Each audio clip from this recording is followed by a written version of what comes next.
Hello everyone, hope you're doing well. It's time to have a look at the Antelope, which is a new SPAA which is coming in for the Taiwanese, which of course is part of the Chinese tech tree in War Thunder.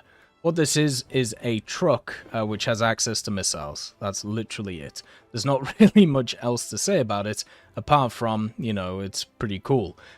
This type of vehicle, I feel like, is one which people always look forward to, because it just looks kind of silly. I remember when the Italians got something which was kind of similar in the Lancia, where it was just literally truck with a big gun. And for some reason, in War Thunder, there's a lot of people who just enjoy truck with missile or truck with gun. And this is another one. It's at 10.3 in the tech tree. It's going to be between the PGZ-04A and the Tor M1, which, let's be honest, is an area that does need an SPA in it, so that's a very nice pick. If you're actually running it with a lineup, though, you're going to have to run it at 10.7 with the ZTZ 99.2 and 99.3, which, once again, is fine. Like, there's no issues with that. The major problem with this is it's a bunch of IR-guided missiles, and what that means is if you face anything that is a helicopter or has, like, a way of hiding its exhausts or anything like that, it's not going to be great. The other part as well is it's literally only 4 missiles. So you don't get a reload, you don't get anything like that. You are straight up just there to destroy maybe 4 targets at most, and that's it. It does have a gunner optics, which is this weird growth on the side of the tower. You can see it right here.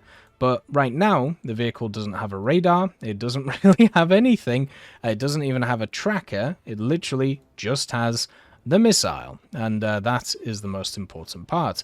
You have the electronic equipment in the back, of course the horizontal and the vertical, you have a power system which is pretty big, an engine to fly around in this 7-ton thing, and then 3 boys who are in the front, very, very close to each other, touching knees, I think is the way to put it, which is the gunner, the commander, and also the driver. But don't worry, if somehow your gunner gets destroyed, but your commander doesn't, you can still fire the missile. No idea how that would happen, but there you go. The actual missile itself, it is the TC-1L.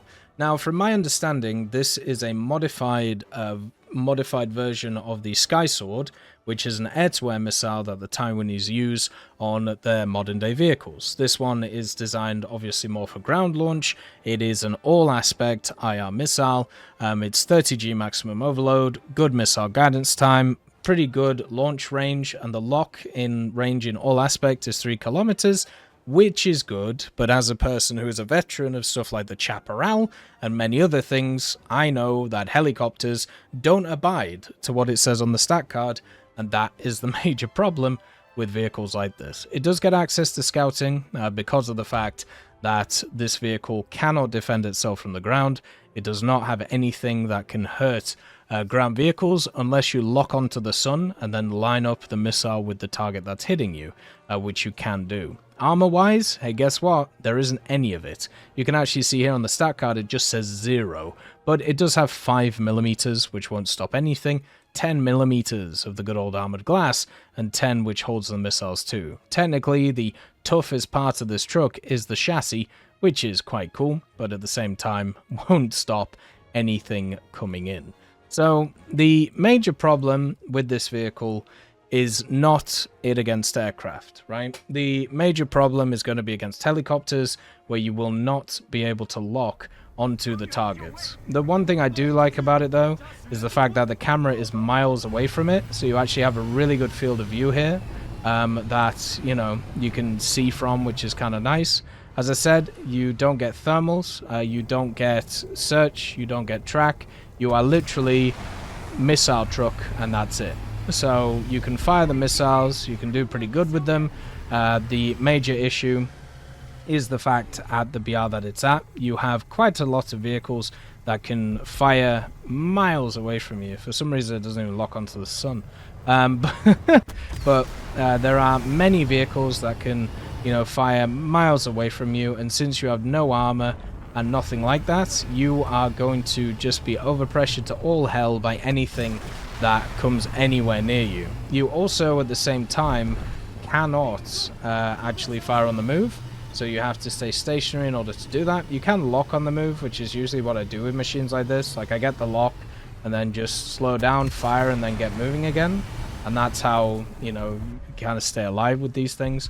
It is decently fast for what it is, though. And with scouting, even though you're a very tall truck, like, it's going to be very obvious where you are, you will be able to go around and cap bases at the end of a battle and kind of defend your team at the same time if, you know, you're able to. It would be cool if vehicles like this got a drone, though, or something similar.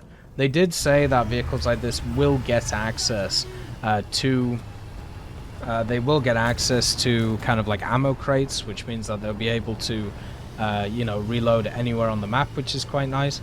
But what you're really getting is something that's super simple, and I feel like pretty much every nation could get at a certain point. As a person who's played stuff like the Chaparral, who's played stuff like the Type 93, these types of vehicles are required for tech trees to be useful and, you know, to be able to have some air defense, but goddamn can they be annoying to use.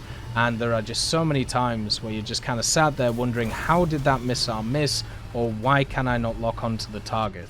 I'm hoping that with the helicopter changes that they're bringing in, a vehicle like this will have a much better time at being able to lock them and hit them, but something tells me it won't be able to, and instead will be in the same position as a lot of AAs, where certain vehicles it can deal with very effectively, and other vehicles it cannot deal with at all.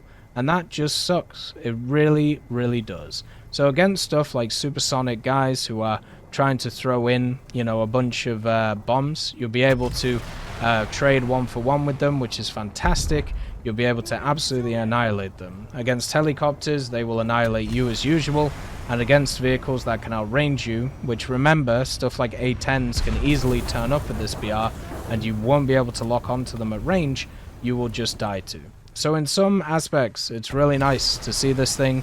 In other aspects, it's frustrating to think about the fact that this thing has one job, and one job only, and only 4 missiles to do that job, and what will end up happening is you run out of missiles super quick, and then also there are just things that you cannot counter at this BR, and they will just destroy you. And that's just sad. It's very sad for a machine like this. But I'm sure people will enjoy it because haha meme truck, and you know, it does move around quite a lot. But I just wish that this was more powerful than it's going to be.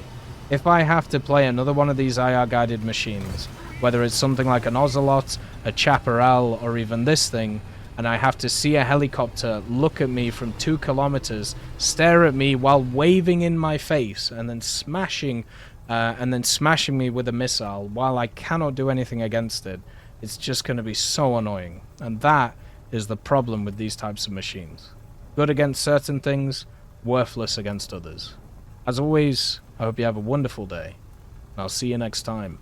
I'd just like to thank GMG Smiley, CD Beans, Chieftain Mike, EMN3 Galaxy, Tulio Pontecorvo, Brendan Quinn, Carrion Crow, Gus Irenicus, Pyman, Wartinder, Teddy, Daniel Stanton, Martinez, B. Young, Ozzy Panzer, Alan Hacker, Liam Shear, Opium Prime, Lafouche, Sem, Aslan, Uncle Bean, and Derek R. for supporting the channel.